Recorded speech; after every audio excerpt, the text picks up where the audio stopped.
Ang mga makakapal na ulap na mula pa kaninang umaga ay nakabitin sa kalangitan ng San Ignacio, ay sa wakas ay nagbuhos ng ulan ng hapong iyon. Dahan-dahang binasa ng ambon ang bakura ng istasyon ng pulisya. Tila ang kalikasan mismo ang tumutulong na linisin ang alikabok ng kabulukan na matagal nang nagtatago sa likod ng mga uniforme at ranggo. Si Lola Amparo ay mahinahong lumabas mula sa tanggapan ng pulisya. Sa likuran niya, si Mateo ay nakatayo ng tuwid at matatag. Samantala, dose-dose ng mga taga-baryo ang sumalubong sa kanila na may mga mukhang puno ng ginhawa at mga matang nagluluha. Ngunit ang kapanatagan na iyon ay hindi nagtagal dahil sa parehong sandali, isang mas malaking bagyo ang nagsisimula pa lamang. Isa. Ang malaking pangalan na matagal nang hindi nagagalaw. Ang audio recording ng pag-uusap ni Police Corporal Reyes ay simula pa lamang pala ng lahat.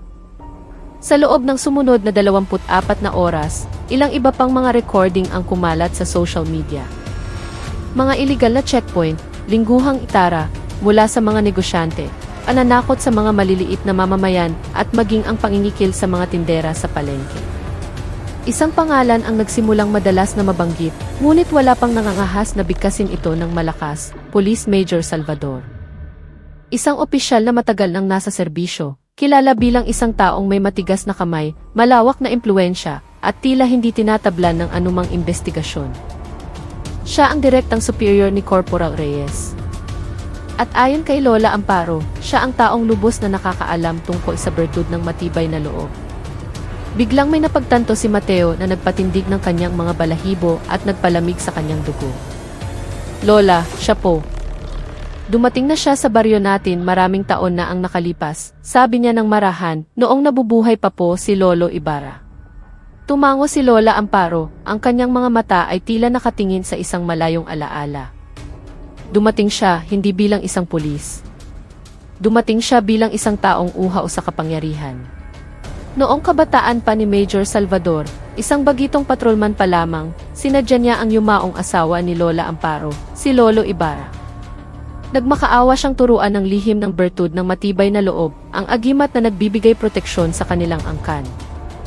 Ngunit ito'y tinanggihan ng walang pag-aalinlangan.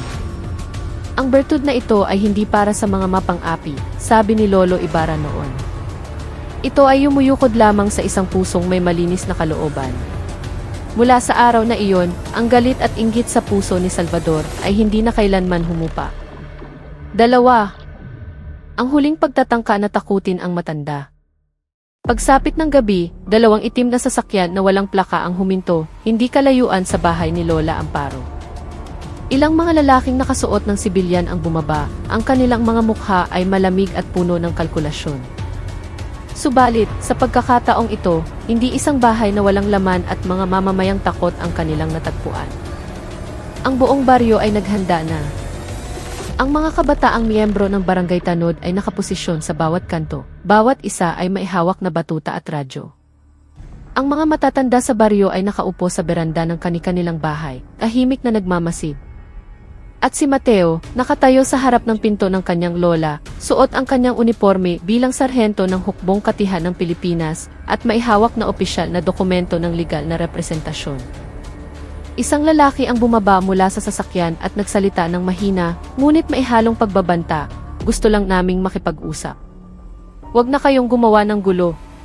Humarap si Mateo at humakbang ng bahagya. Kung gusto ninyong makipag-usap, gawin ninyo sa liwanag ng araw, sa harap ng batas.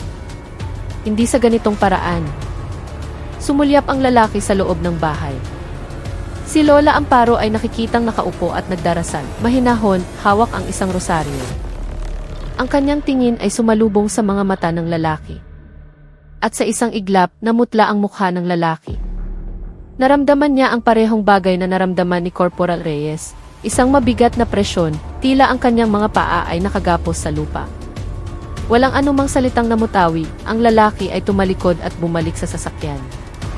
Nang gabing iyon, walang naganap na pananakot, walang karahasan, dahil ang katahimikan at kapanatagan ni Lola Amparo ay mas nakakatakot kaysa sa anumang galit. 3. Kumilos ang institusyon. Nanaig ang katotohanan. Pagkalipas ng 3 araw, ang pambansang punong himpilan ng AFI sa Camp Crame ay nagpadala ng isang special investigation team. Hindi upang gipitin ang isang matandang babae, kundi upang linisin ang sugat sa kanilang hanay na matagal nang nagnanana. Si Corporal Reyes ay opisyal na sinibak sa serbisyo, ikinulong at sinampahan ng kasong kriminal. Ilan pang mga kasamahan niya ang sumunod. At ang pinaka-nakakagulat sa lahat, si Police Major Salvador ay pansamantalang inalis sa pwesto at isinailalim sa masusing investigasyon ng Internal Affairs Service. Tinutukan ng pambansang media ang kasong ito bilang isang mahalagang yugto. Nagbago ang mga headline ng balita.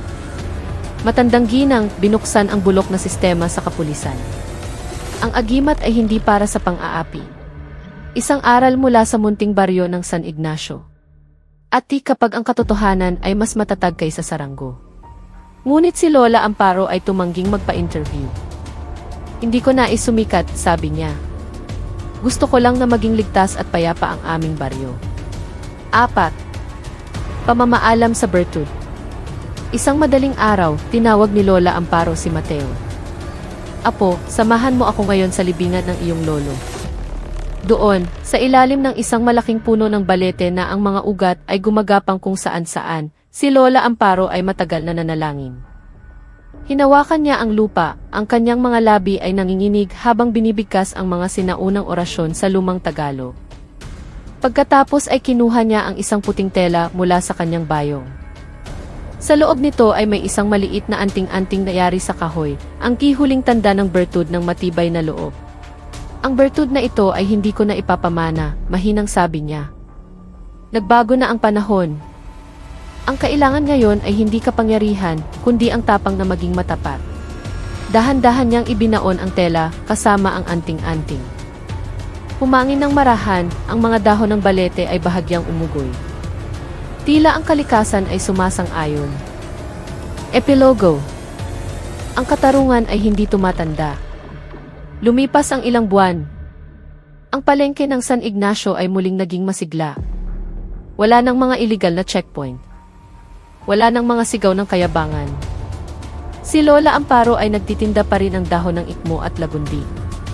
Ang kanyang paglakad ay marahan pa rin, ang kanyang pamumuhay ay simple pa rin.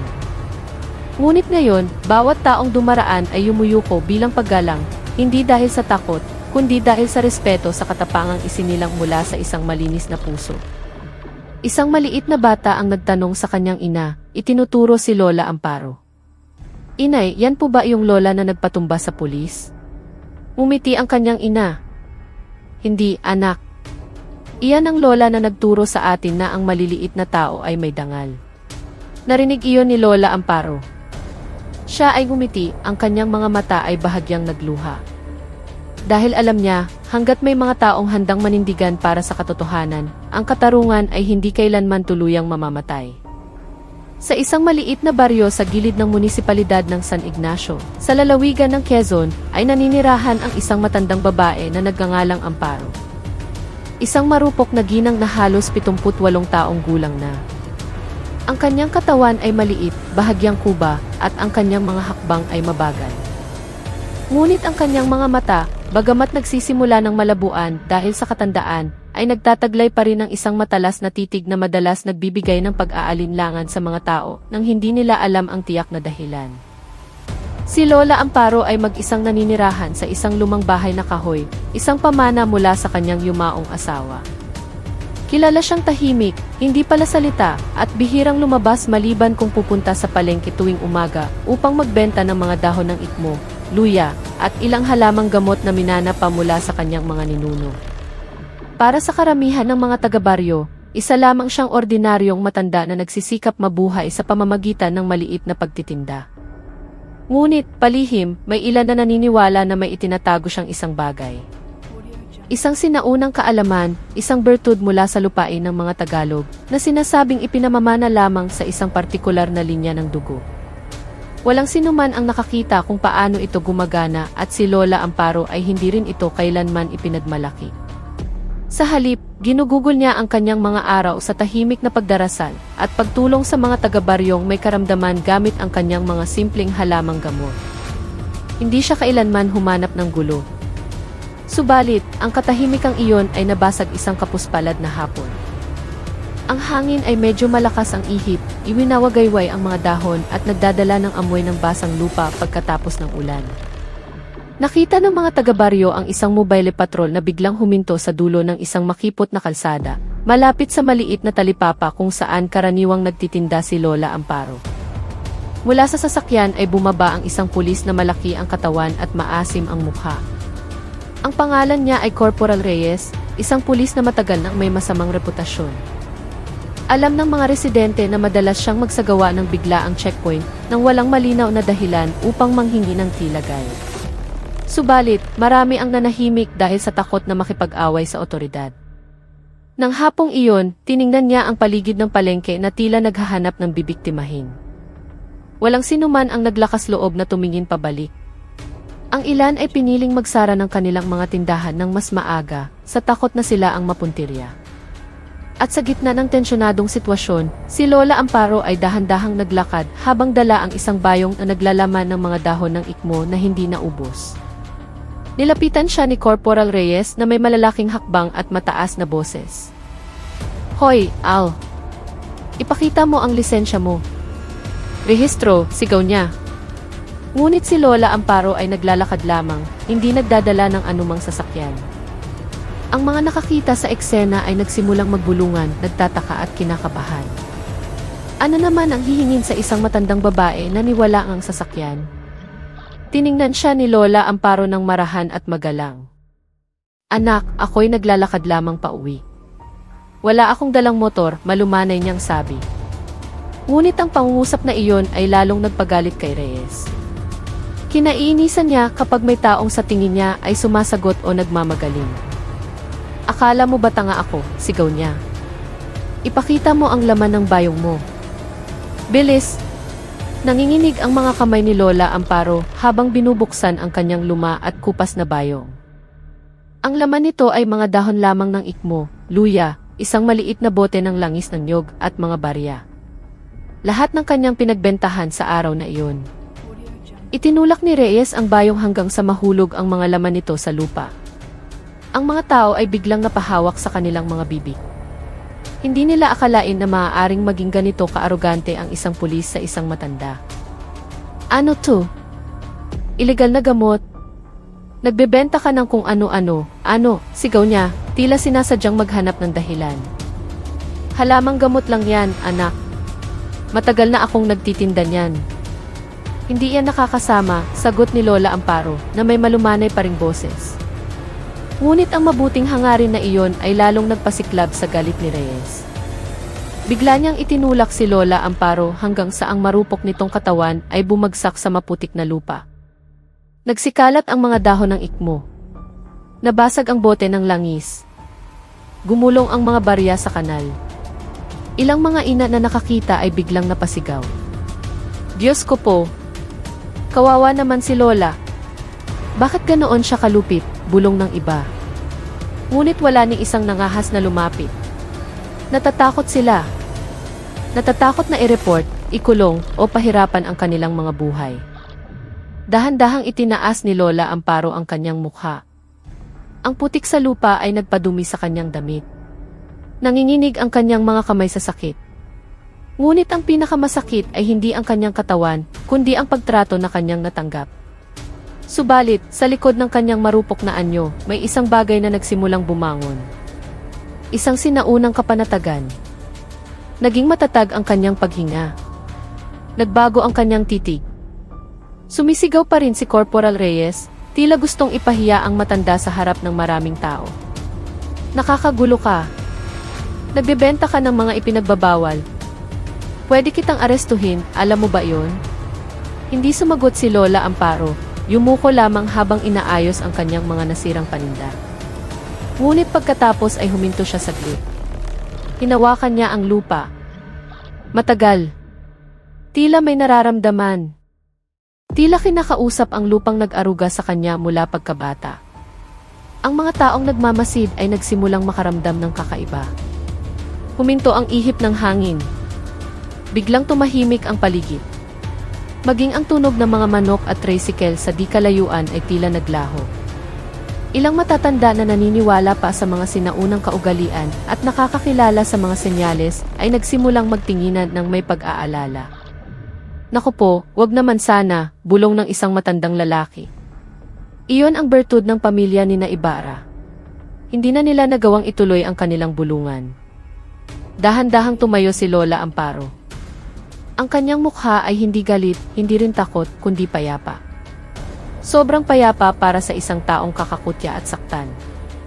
Ang kanyang mga hakbang ay mabagal habang papalapit kay Reyes, ngunit bawat hakbang niya ay tila nagpapaatras sa pulis nang hindi nito namamalayan na parabang may isang di nakikitang puwersa. Anak, mahinang sabi ni Lola Amparo. Kung uhaw ka sa kapangyarihan, nakuha mo na. Kung gusto mo ng respeto, pwede kang humingi ng maayos. Ang kanyang boses ay malumanay ngunit tumatago sa kaluluwa. Tumawa si Reyes nang may pangungutya. Tinatakot mo ba ako? Ha? Pulis ako. Kaya kitang ipawala sa isang araw lang. Ang mga tao ay yumuko, hindi nangahas na makialam. Ang ilan pa nga ay nagpigil ng hininga. Pumikit si Lola Amparo saglit at sa isang halos hindi marinig na bulong, may binigkas siya.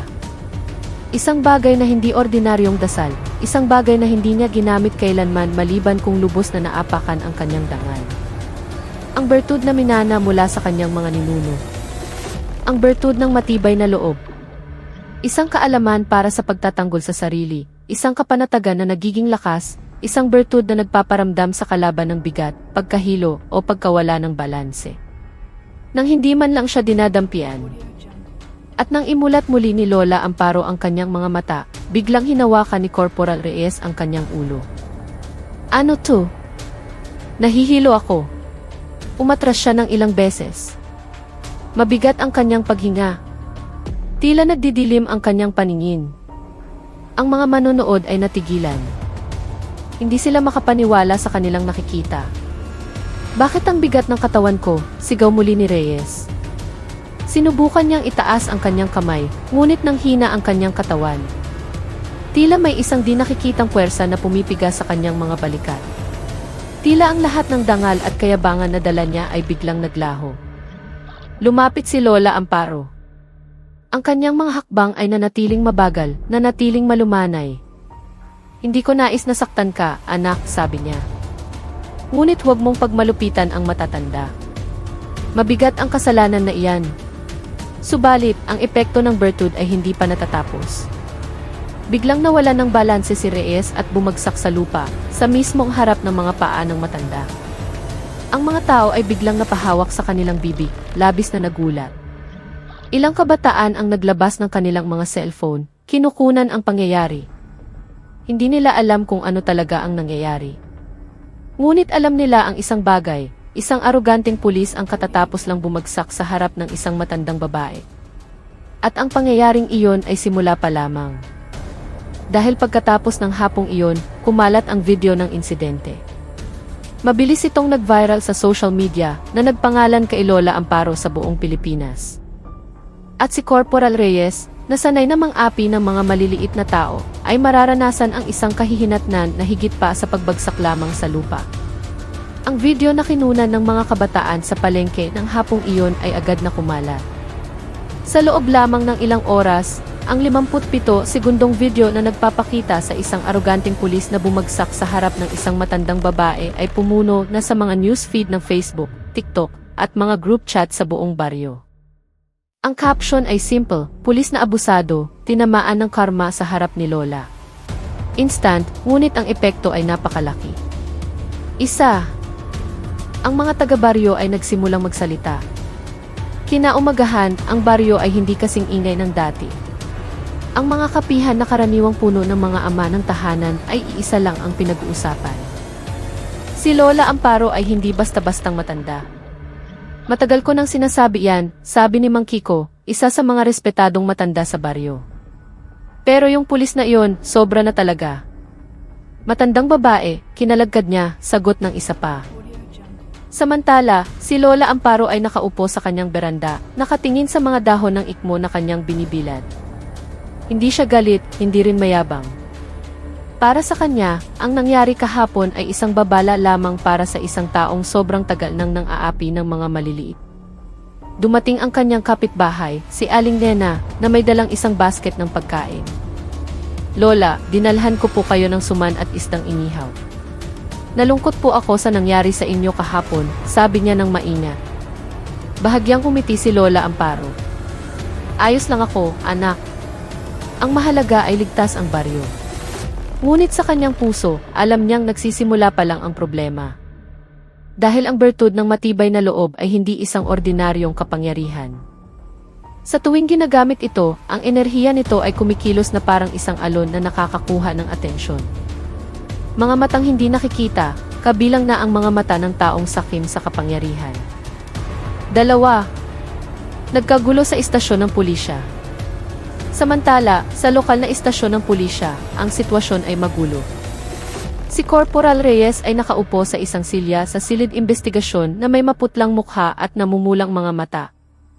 Magdamag siyang nasa ospital dahil nagrereklamo siya ng pagkahilo at pagkawala ng balanse. Walang nakitang pisikal na pinsala ang doktor, ngunit iginiit ni Reyes na para siyang binugbog mula sa loob. Tinitigan siya ng kanyang kasamahan, si Sergeant Cruz, nang may pagtataka. Sa video, mag-isa kang natumba, Reyes. Walang humawak sa'yo, sabi niya. Hindi ko alam kung ano yon. Parang may kakaiba sa matandang yon. Nang titigan niya ako, bumigat ang katawan ko. Para akong hinihila pababa sa lupa, mahinang sagot ni Reyes. Subalit, hindi iyon ang nagpatakot sa kanya. Nang siya ay bumagsak, may nakita siyang isang bagay. Isang malaking anino na tila isang matandang lalaki na may kagalang-galang na tindig na nakatayo sa likod ni Lola Amparo. Bagamat ang anino ay hindi nakunan ng kamera, sigurado siyang hindi iyon guni-guni. Pumasok ang hepe ng pulisya sa silid, seryoso ang kanyang mukha. Reyes, gumawa ka ng pambansang gulo. Nakialam na ang regional director. Maraming mga human rights groups ang nagrereklamo sa iyo. May malaking pressure mula sa publiko. Pero, sir, inatake niya ako. Ang nakikita namin sa video, ikaw ang umatake. Sinipa mo ang paninda ng matanda. Itinulak mo siya hanggang sa matumba. Sinigawan mo siya. May kapangyarihan siya, sir, bulong ni Reyes. Nanginginig ang kanyang boses. Nanlaki ang mata ng hepe. Huwag kang magdala ng mga kababalaghan dito. Lalo lang yan papalalain ang sitwasyon mo. Ngunit malinaw na ang takot sa mukha ni Reyes ay hindi peke. 3. Ang mga reporter at vlogger ay nagsimulang dumugin si Lola Amparo. Nang tanghaling iyon, mas maraming tao sa baryo kaysa karaniwan. Ilang mga sasakyan ng media ang pumuno sa kalsada. Ang mga lokal na vlogger ay nakatayo malapit sa bahay ni Lola Amparo, naghahanda para sa kanilang live broadcast. Magandang araw po, Lola. Gusto po sana naming mag-interview. Viral na po kayo. Gusto niyo po bang magbigay ng pahayag?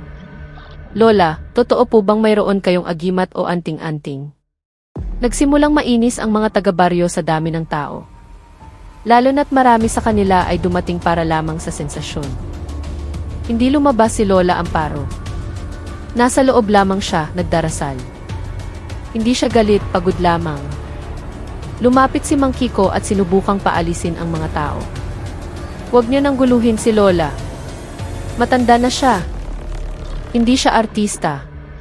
Ngunit ang mga kamera ay patuloy na nakatutok. Ang mga mikropono ay patuloy na inilalapit. Hanggang sa marinig mula sa malayo ang tunog ng isang malaking motorsiklo. Isang matangkad, matipunong lalaki na may maitim na balat at manipis na bigote ang bumaba mula rito. Simple ang kanyang kasuotan, ngunit ang kanyang mukha ay nagpapakita ng pambihirang otoridad. Siya si Mateo, ang apo ni Lola Amparo na nagtatrabaho bilang isang sarhento ng hukbo sa ibang probinsya. Bihira siyang umuwi dahil sa kanyang tungkulin. Ngunit pagkatapos mapanood ang viral video, agad siyang bumalik ng walang pag-aalinlangan. Humarap siya at tiningnan ang lahat ng reporter nang may matalas na titig. Ako ang apo ni Lola Amparo, mariin niyang sabi. At hinihiling ko sa inyong lahat na umalis na ngayon din. Nang maayos, walang nangahas na sumagot. Ang kanyang otoridad ay hindi nagmumula sa kanyang ranggo, kundi dahil kilala siyang may tapang at impluensya sa lugar na iyon. Pagkaalis ng mga tao, pumasok si Mateo sa bahay. Lola, mahina niyang sabi. Kailangan po nating mag-usap. Ngumiti si Lola Amparo. Alam kong darating ka. 4. Ang lihim na itinago sa loob ng dekada. Nang gabing iyon, ang maliit na bahay ay pinailawan ng isang lampara. Si Mateo ay nakaupo sa sahig sa harap ng kanyang lola. Lola, marahan niyang sabi. Totoo po ba ang sinasabi nila? Ginamit niyo po ba ang bertud? Hindi agad sumagot si Lola Amparo. Tumingin siya sa larawan ng kanyang asawa sa dingding. Isang magiting na lalaki na kilala noon bilang tagapagtanggol ng baryo at tagapagmana ng sinaunang kaalaman ng kanilang angkan. Apo, ang bertud na iyon ay hindi na dapat ginagamit, sa wakas ay sabi niya.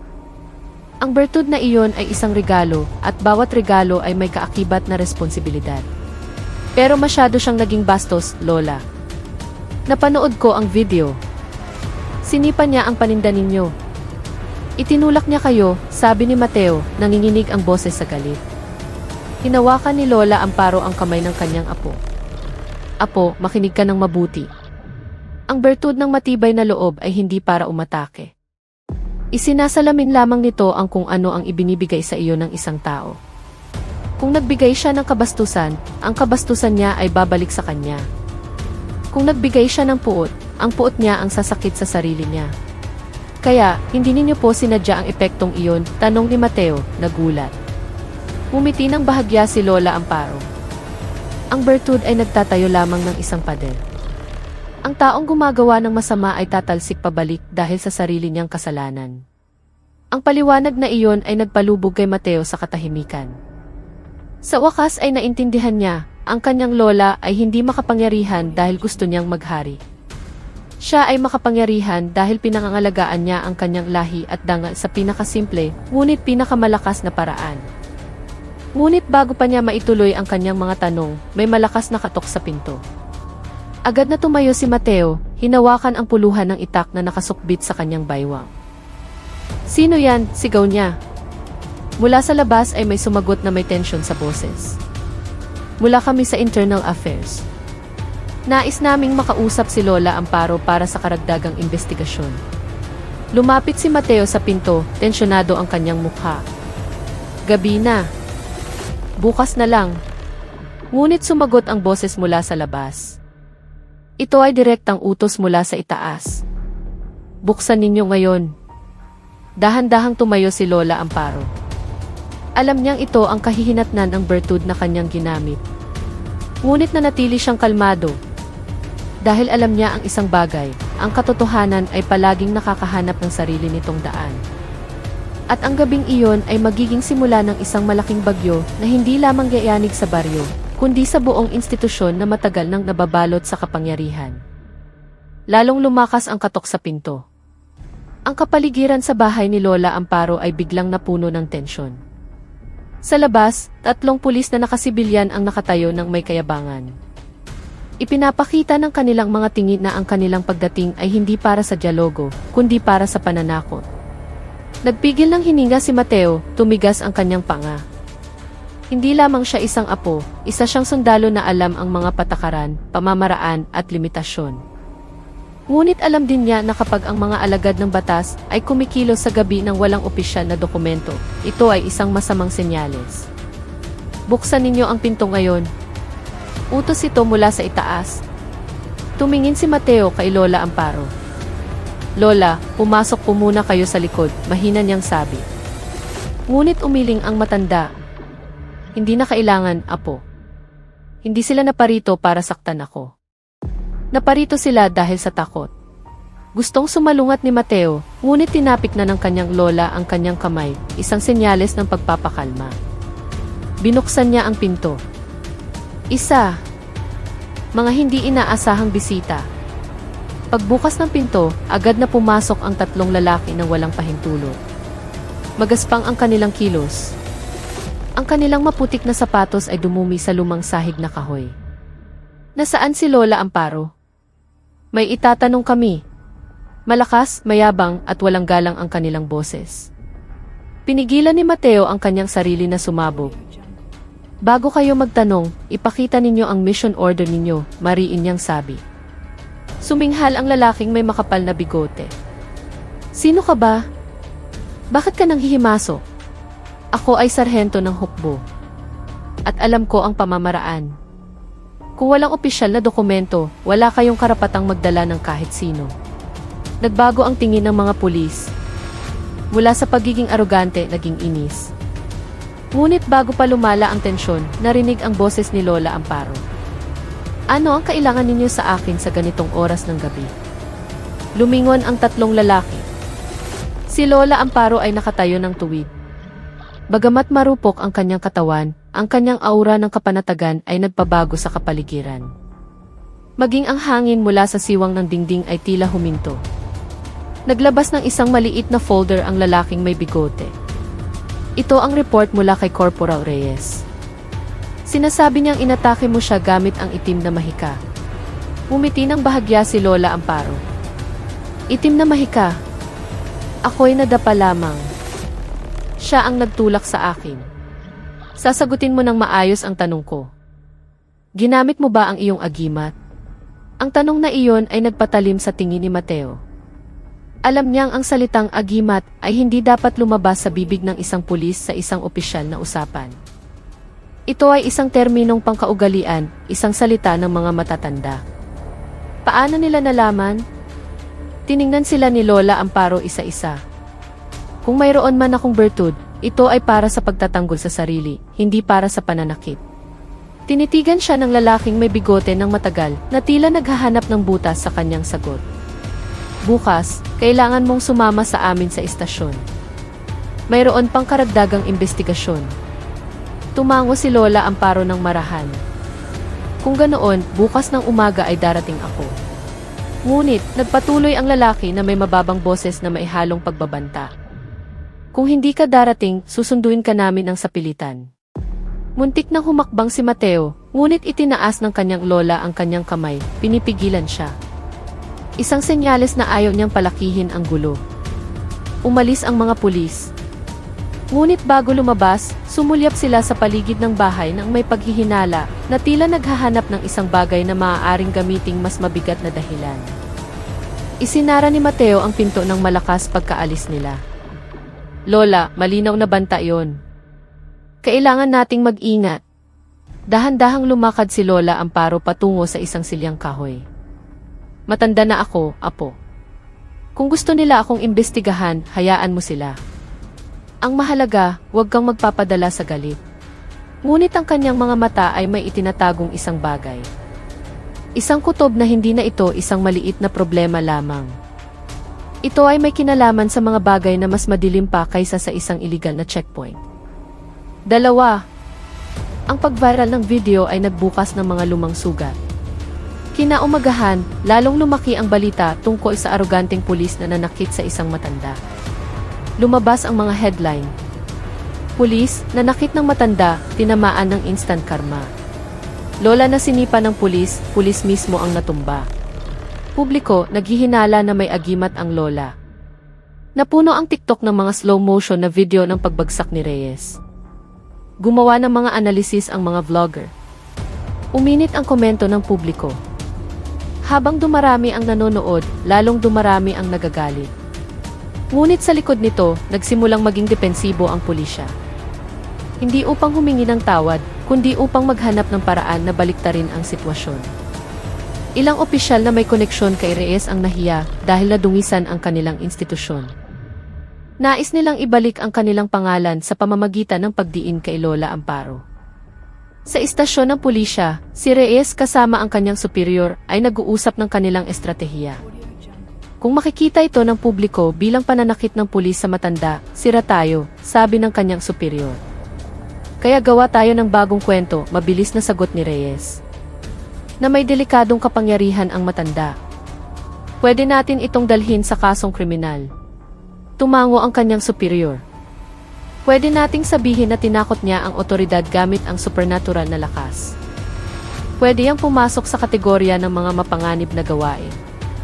Hindi nila alam na ang pag-uusap na iyon ay hindi sinasadyang na-i-record ng isang kawani na nakikisimpatya kay Lola Amparo, at ang recording na iyon ay malapit nang kumalat sa publiko. 3. Ang pagpunta sa istasyon. Nang umagang iyon, inihatid ni Mateo ang kanyang lola sa istasyon ng pulisya, sakay ng kanyang motorsiklo. Bago umalis, dumating ang mga taga-baryo upang magbigay ng suporta. "Lola, sasama po kami. Huwag po kayong matakot. Mga saksi kami na wala kayong kasalanan." Ang may sala ay yung aroganteng pulis. Dose-dose ng mga tao ang sabay-sabay na naglakad patungo sa istasyon. Hindi sila gumawa ng gulo, kundi nagpakita lamang ng pakikiisa. Pagdating sa istasyon, nagulat ang mga pulis sa dami ng taong pumuno sa bakuran. Ngunit si Lola Amparo ay nanatiling kalmado. Pumasok siya ng walang takot. Sa silid imbestigasyon, isang opisyal na ang naghihintay. Malamig, seryoso, at puno ng otoridad ang kanyang mukha. "Ginang Amparo," sabi niya, "may report kami na gumamit ka ng mapanganib na kapangyarihan na nakasakit sa aming tauhan." Umupo si Lola Amparo ng may dignidad. "Anak, kung mapanganib ang bertud na iyon, matagal ko na sanang ginamit. Ngunit hindi ako kailanman nanakit ng kahit sino." Tinitigan siya ng opisyal ng matalim. Sabi ni Reyes, "Inatake mo siya, naging sanhi ng kanyang pagkahulog at halos pagkawala ng malay." Tumingin pabalik si Lola Amparo ng may kapanatagan. Itinulak niya ako. Sinipa niya ang paninda ko. Inapi niya ang isang matanda. Ang nagpabagsak sa kanya ay ang sarili niyang kayabangan. Kumatok ang opisyal sa mesa, tumaas ang kanyang boses. "Kailangan namin ng ebidensya. Huwag mong isama ang mga kababalaghan dito." Ngunit bago pa magpatuloy ang interogasyon, isang batang pulis ang tumakbo papasok. "Sir, ito po." Mahalaga. Dala niya ang isang cellphone. Sa screen nito, isang video ang bukas. Ang video ng pag-uusap ni Corporal Reyes at ng kanyang superior kagabi. Nagpaplano sila kung paano idiin si Lola Amparo. Lahat ng salita ay malinaw na na-record. Agad na namutla ang mukha ng lahat ng pulis sa silid. Narinig ng mga tao sa labas ang ingay mula sa loob. Nagsimulang marinig ang mga tensyonadong boses. Agad na tumayo si Mateo, matalim ang kanyang mga mata. Ngayon, sino ang may kasalanan? Malamig niyang tanong. Matagal na natahimik ang opisyal na nag-imbestiga. Pagkatapos ay tumayo siya, yumuko ng may paggalang sa matanda. "Ginang Amparo, sa ngalan ng aming institusyon, humihingi po kami ng paumanhin." Nagsigawan sa tuwa ang mga tao sa labas. Mabilis na kumalat ang balita. Nagsimulang i-broadcast ng media ang mga kaganapan. Ngunit para kay Lola Amparo, hindi pa tapos ang problema. Dahil alam niyang ito ay ibabaw pa lamang ng isang bagay na mas malalim. Bago umuwi, hinawakan niya ang braso ni Mateo. "Apo, opo, Lola. May mas malaki pa kay Reyes. May mas madilim pa kaysa sa kayabangan ng isang alagad ng batas." Naging malungkot ang tingin ng matanda. May isang taong matagal nang nag-iinteres sa bertud na pamana ng ating pamilya. Naniga si Mateo. "Sino po?" Bago pa siya makapagtanong, idinagdag ng kanyang lola at alam niyang nagising muli ang bertud kahapon.